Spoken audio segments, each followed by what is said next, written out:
Yo, what's up, people? We is back. Another day on Keep It G News. And before you get this video, make sure you like, comment, share, subscribe, and definitely hype the video. And this is part 3 of Lil Durk, Why I Tell the Truth When a Lie is More Entertaining. You know, I decided to do these videos because of the misinformation that's been getting put out about Durk, surrounding Durk, his relationship, his friends, his family, the case, and it seems real strategic. You know, I told y'all before, I believe that the federal government uses blogs to sway public opinion, because I told y'all for a while now, the objective is, if we can kill them in public opinion, we can walk over them in court. And similar to what they did with Diddy, where they just put out a lot of misinformation and had a whole bunch of blogs, you know, posting it. Now, like I said, I don't know if these blogs are working with the federal government intentionally. Some of them are, though. Or they just interested in telling lies, because the lies more entertaining than the truth, and they know the lies going to spread further, and they don't care about the damage it does to the people that it affect. You know? So, India Royale, Durk's wife, has been getting slandered all through social media for about 2 weeks now. Yo, I'm talking about fake news after fake news after fake article, and there's multiple pages posting these lies, talking about her and Durk broke up and she just had enough. Talk about she went live on Instagram where she explained this, that, and the third. It's just like, yo, what is this? You know, why does it seem like it is a valiant attempt to slander their image, his credibility, and just anything surrounding them, even this fucking marriage? And you can't tell me at this point it's not deliberate. I refuse to believe, even though it is possible, that is this many people willing to attach themselves to a lie just to get a reaction. It's possible though, because I also told y'all that we don't know who run these blog sites.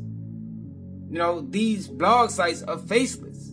You don't know if this person is an Arab, an Asian. He could be white. He could be the CIA. He could be the FBI. Or it could be a she. We don't know who run these pages. So some of these pages aren't even based out of the United States. You know, and that makes you question it even further. Like, you're not even from here. Why are you so interested in pushing nonsense on this man's name and anything surrounding this man? It's crazy. You know? But India Royale decided to respond because she had enough of it. And I'm glad she decided to respond, man, because it gotta stop. India Royale is sick of the nonsense, sick of the fake news, sick of the false narratives, and she responded to Myron Gaines. You know, Myron Gaines, fresh and fit, I think is a clown. He's also a Fed agent. You know, he worked with the Feds his damn self. And she say, I'm sick of it, yo. Stop with the false narratives, man. Stop lying on my name, man. Like I said, yo, we done seen so many lies come out about Durk. He ain't got no support. You know, India the only one that came to court that day. That wasn't true. You know, OTF Vonnie was in PC. That ain't true. Diddy is trying to rant because he signed 7 of his kids. Like, it's just, I can go on and on for days, and that's why we on part 3, because I have been going on and on for days, because it's so much that can be broken down and discussed when it comes down to the situation involving Durk. And the reason why these people are doing this, I don't know. You know, I call them Fed agents, you feel me? But there also is some real information on Durk. Now, Durk also, him and his co-defendants, filed a motion to sever and a motion of the bill of particulars. Now, the reason why OTF Diddy and now wanted the case severed is because the feds or the judge just allowed text messages into the court that's unrelated to the crime, but the United States government says this shows Durk his hierarchy in the gang. This text message thread shows that Durk is the leader of OTF and that Durk can have people do things on his behalf, you know, because they go through text messages where Durk said, I got people hunting you now, and sent them a picture of Diddy, even though we know that guy, you know, from Lamron, I think it's Lamron Rio, don't get me, you know, I could be wrong, put up a post and say, yo, me and Smirk good. Like, I ain't got no issues with Durk. Like, you know, hopefully he can come to court and say that. That'd be great for Durk's defense. And a bill of particulars. Because United States government filed 2 indictments. You had the first indictment and the superseding indictment. In the first indictment, it was lies being told. You know, it was lies being told in the first indictment. So they secured another indictment, but Durk lawyer team just want to make sure that we're sticking to the script. You know, because if y'all have noticed, the narrative has changed from murder for hire to murder by stalking. And the case got postponed to August 25th. And to me, y'all, this is a telltale sign of a case that's not really that strong, y'all, that the federal government is presenting. Because you would have thought they want to get this over with. Like, this is not the lawyers asking for postponements. This is the federal government. You know, this is the people that brought the case. You would have thought once they brought the case, they'd have had everything lined up and they'd be ready to roll. But that's not what's going on.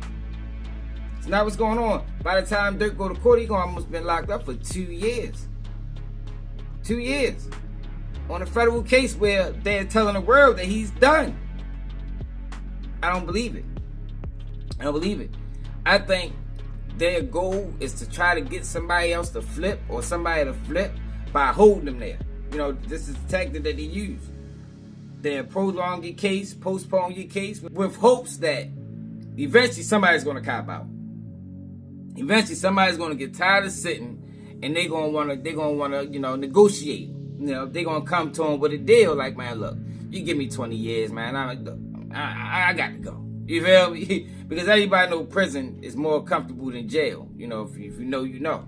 So nobody wants to be sitting cooped up in prison. I mean, in jail all day, man. Eventually, you get to a point where it's like, I just want my time. I'm tired of sitting. I want to know my fate. It's stressful in jail. You know, it's much less stressful once you get to prison and you know what you gotta do and you know what you're dealing with and you know you got your time. You know how to operate, how to function, moving forward. But like I said, this is Why I Tell the Truth When Lies More Entertaining, Lil Durk Case Part 3, because a lot of lies been told. If you want to uncover some more truths, go back and watch the other 2 videos I did on this topic, yo, because it's disgusting. Salute to India for standing up, because what they've been doing to her, what they've been doing to Durk, what they've been doing to that family is disgusting. I think it's intentional, you know, and it needed to be called out. But let me know how y'all feel about this in the comments. It's another day of Keeping You News.